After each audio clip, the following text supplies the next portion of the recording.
próximo orador inscrito é o novo vereador Célio Parelli, que dispõe de 10 minutos.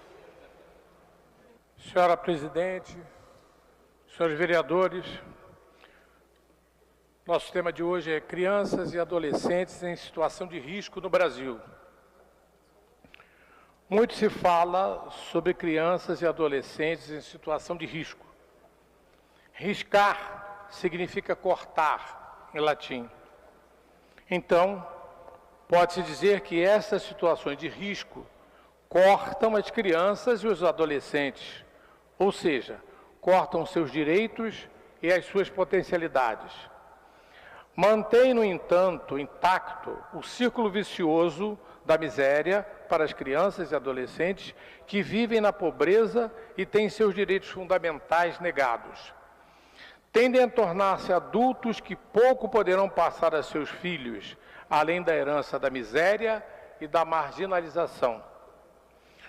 A pobreza e toda a infinidade de problemas a ela associados dificultam a vida de milhões de pessoas ao redor do mundo, tendo, porém, em crianças e adolescentes, suas vítimas preferenciais. As pessoas com idade inferior a 18 anos representam um número desproporcionalmente grande entre as mais pobres e marginalizados. Segundo estudos recentes da Organização das Nações Unidas, 40% das crianças e dos adolescentes dos países menos desenvolvidos tentam sobreviver com menos de $1 ao dia. Eles não só representam uma parcela significativa da população mais pobre do mundo, como também são acometidos pela pobreza de um período crítico de vidas, o que lhes compromete o desenvolvimento e lhes proporciona efeitos danosos de longa duração, tanto físicos quanto psicossociais. A pobreza costuma acompanhar-se do desrespeito aos direitos humanos fundamentais, não sendo diferente em relação às crianças e aos adolescentes. Pode-se lembrar como exemplo das 130 milhões de crianças fora da escola no mundo, ou das milhares de outras que morrem diariamente de causas perfeitamente evitáveis, caso lhes fosse garantido o acesso a uma boa alimentação, água potável, esgoto e serviços de saúde. Interessante notar, porém, que, embora seja comum que tais desrespeitos acompanhem situações de pobreza, esta não explica totalmente a ocorrência de abuso e discriminação contra a criança. Outros fatores estão, nesse contexto, envolvidos e devem ser estudados para que mudanças verdadeiras possam acontecer. O Brasil, como um país em desenvolvimento, infelizmente possui um grande número de crianças e de adolescentes em diversas situações de risco. Por questões de clareza, pode-se falar em grupos de crianças com necessidades de medidas de proteção especiais, embora muitas delas, uma mesma criança viva mais de uma dessas situações. Há, assim, as crianças trabalhadoras, as exploradas sexualmente, comercialmente ou não, as deficientes, as envolvidas com a rua, as discriminadas pela identidade étnica ou religiosa, ou por gênero, as em conflito com a lei e as institucionalizadas. Como exemplo, pode citar o grande contingente de crianças trabalhadoras.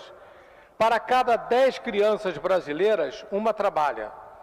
São 860 mil crianças de 7 a 14 anos alistadas como trabalhadoras no país, sendo que esse número inclui apenas as crianças que trabalham nas piores modalidades de trabalho infantil, segundo a Organização Internacional do Trabalho, como o trabalho escravo ou forçado, a venda e o tráfico de crianças, as atividades ilícitas como a produção e o tráfico de drogas, os trabalhos perigosos à saúde ou à segurança das crianças, como os trabalhos em carvoarias, no corte de cana, na fabricação de tijolos, entre outros.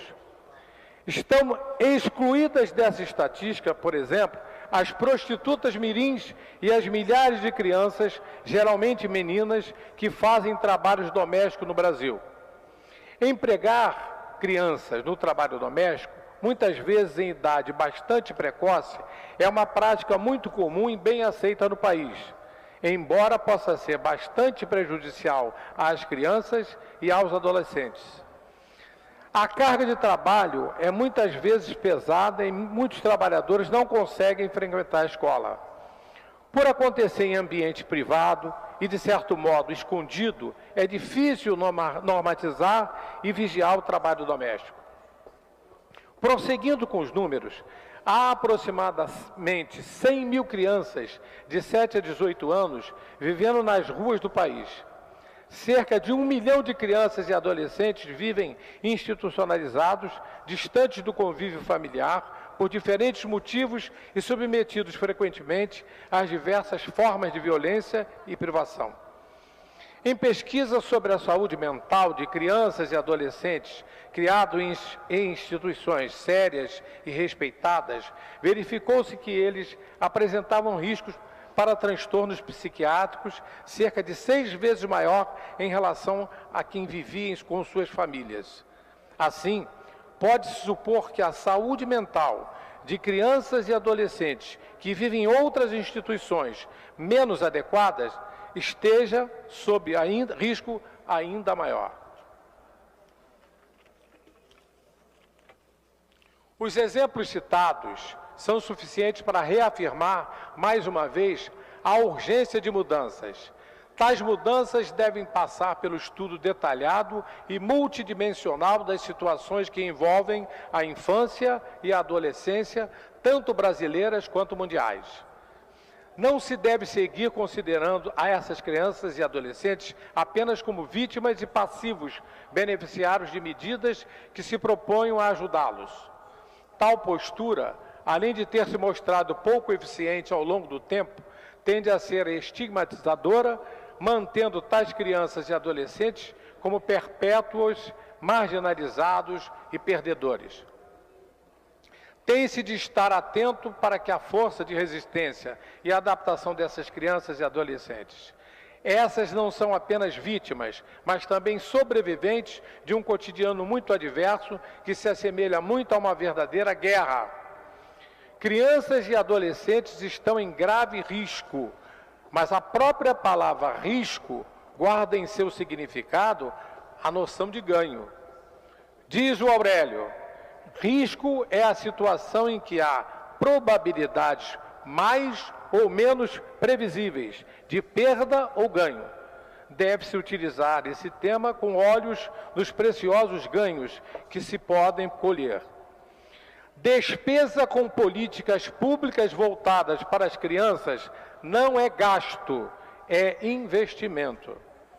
A nossa obrigação é discutir estratégias a serem fornecidas aos membros do Poder Executivo, ou seja, à nossa Prefeitura, para criar uma política voltada para os interesses da criança e do adolescente.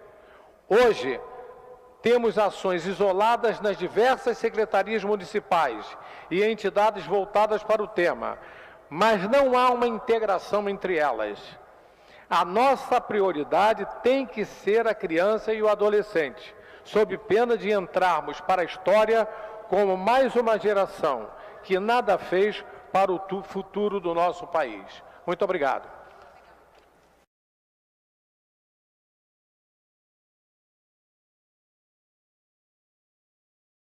O próximo orador inscrito é o senhor vereador, professor Célio Luparelli, que dispõe de 9 minutos.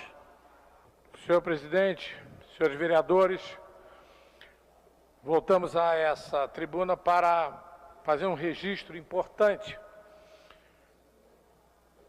já que no dia 21 de março, no sábado próximo, portanto, nós teremos o Dia Mundial da Infância.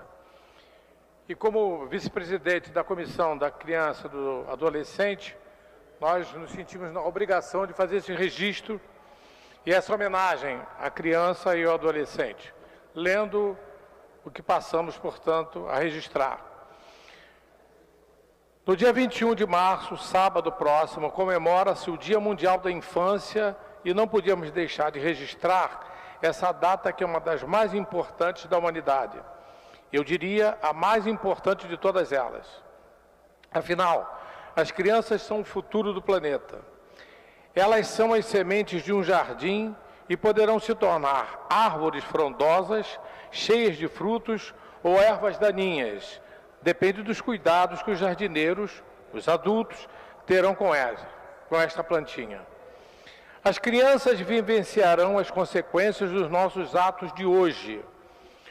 O futuro será vivido por elas e muito pouco por nós. E aí lembramos da importância da responsabilidade social e ambiental não serem apenas discursos para enfeitar as instituições, pois uma postura no mundo pode constituir um futuro e também um presente muito bom ou muito ruim.